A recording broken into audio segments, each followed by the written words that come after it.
दोस्तों पाकिस्तान में बहुत सारे तुर्की के ड्रामे आए और गए। कई ड्रामे इतने कामयाब हुए कि इनकी कामयाबी की बदौलत लोग ये भूल गए कि ये सीरीज़ असल में टर्किश है या पाकिस्तानी। लेकिन अनफॉर्चुनेटली कुछ ऐसी सीरीज़ भी हैं जो कि बुरी तरह नाकाम हुई। और नाकामी की असल वजह क्या है, वो कौन सी सीरीज़ हैं जो तुर्की में तो सुपर हिट हुई लेकिन पाकिस्तान में आकर इसका डाउनफॉल शुरू हो गया, और नाकामी की असल वजह पाकिस्तान में क्या बनी, इसी पर आज की इस वीडियो में बात करेंगे।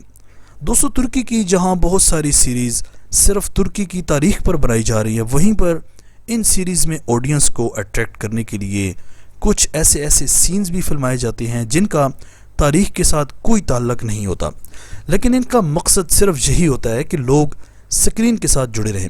इसी के साथ साथ दोस्तों हीरो का स्टाइल, डायलॉग भी बहुत ज़्यादा मैटर करते हैं। लेकिन जिस सीरीज़ की डाउनफॉल की मैं बात कर रहा हूँ वो है बारबरोसा सीरीज़, जो कि पाकिस्तान में अब तकरीबन ना होने के बराबर लोग देख रहे हैं।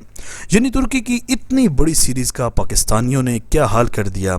अब इसमें बहुत सारी चीज़ें हैं जिनको देखना चाहिए। एक तो टाइमिंग का बहुत बड़ा रोल है, क्योंकि आपको पता है कि सलाहुद्दीन अय्यूबी सीरीज़, सुल्तान मोहम्मद फातेह सीरीज़ और उस्मान जैसी सीरीज़ का मुकाबला करना, और फिर इस सीरीज़ की डबिंग भी कोई ख़ास कमाल की नहीं है, इसलिए भी अवाम का रुझान नहीं बन पाया। दोस्तों एक और बड़ी वजह है इस सीरीज़ की फ्लॉप होने की कि इसको एक ऐसे चैनल पर चलाया जा रहा है जिसकी इतनी ख़ास रीच भी नहीं है, क्योंकि ये बिल्कुल न्यू चैनल बनाया गया और अब तो इस न्यू चैनल पर और भी काफ़ी सारी चीज़ें अपलोड की जा रही हैं। तो मेरे ख्याल से ये भी एक स्ट्रॉन्ग वजह हो सकती है इसकी फ्लॉप होने की।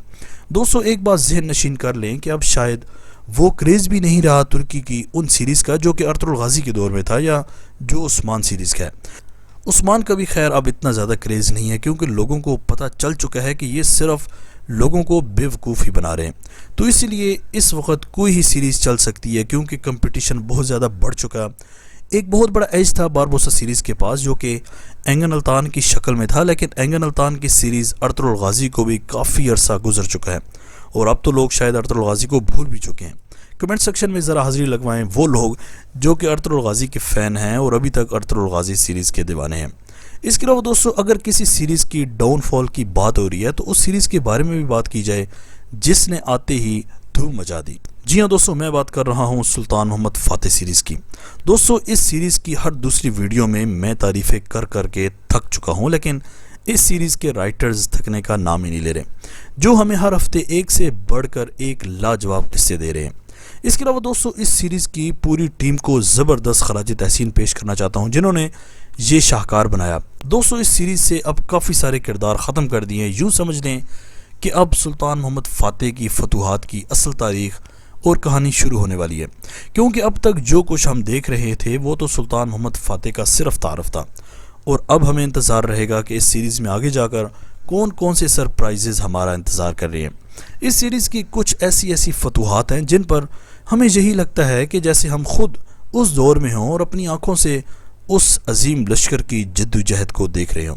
यानी कहने को तो ये एक ड्रामा सीरीज़ है, लेकिन दरअसल एक तारीख साज ड्रामा है जो कि तुर्की की तारीखी ड्रामों में अजमत की एक नई मिसाल कायम कर चुका है। दोस्तों इस सीरीज़ पर जितनी भी बात की जाए वो कम है। अगर अभी तक भी आप इस सीरीज़ को नहीं देख रहे तो मैं हाईली रेकमेंड करूँगा कि आप अगर सही मानों में तारीख जानना चाहते हैं और एंटरटेन होना चाहते हैं तो लाजमी इस सीरीज़ को देखो। बाकी दोस्तों आपकी फेवरेट सीरीज़ कौन सी है? सुल्तान मोहम्मद फातेह सीरीज़, उस्मान सीरीज़, सलाहुद्दीन अय्यूबी सीरीज़ या बारबरोसा सीरीज़? कमेंट सेक्शन में अपनी कीमती राय का इज़हार लाजमी कीजिएगा। आज तक के लिए इतना ही। इसी तरह के अमेजिंग वीडियोज़ के लिए माजिद टीवी को सब्सक्राइब करके बेल आइकन प्रेस कर दें, ताकि माजिद टीवी के आने वाली हर वीडियो की नोटिफिकेशन आपको आसानी से मिलती रहे। अगली वीडियो तक के लिए इजाज़त दीजिए। अल्लाह हाफिज़।